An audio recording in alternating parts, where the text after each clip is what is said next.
From the royal privacy of Buckingham Palace, where the Queen's coffin had remained overnight, through gilded gates on the back of a gun carriage, onto the streets of the British capital. The coffin draped in the royal standard, the Imperial Crown resting on top. The King and Princes William and Harry walked slowly behind, joined by the Queen's other children and senior staff from the royal households.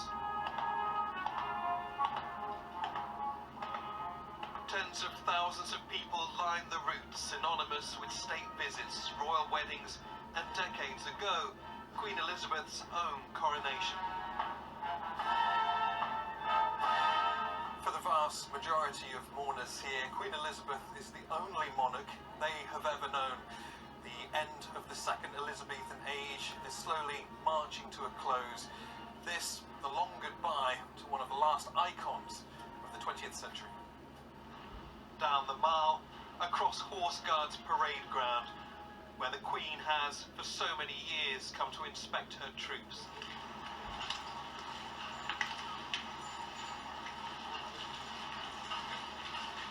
And then along Whitehall, past government departments and Downing Street, to the Houses of Parliament and the 900-year-old Westminster Hall. The Archbishop of Canterbury, Justin Welby, conducting prayers after the coffin's arrival. With thy servant Queen Elizabeth, and all the faithful departed. Her own mother lay in state here 20 years ago, and now Queen Elizabeth's coffin resting on a raised podium, a catafalque, where it will remain until her state funeral on Monday.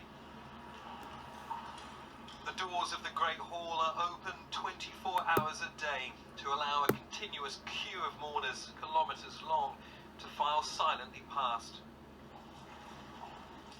Senior royals, too, are expected to pay their own tribute, standing guard by the coffin in a tradition known as the Vigil of the Princes.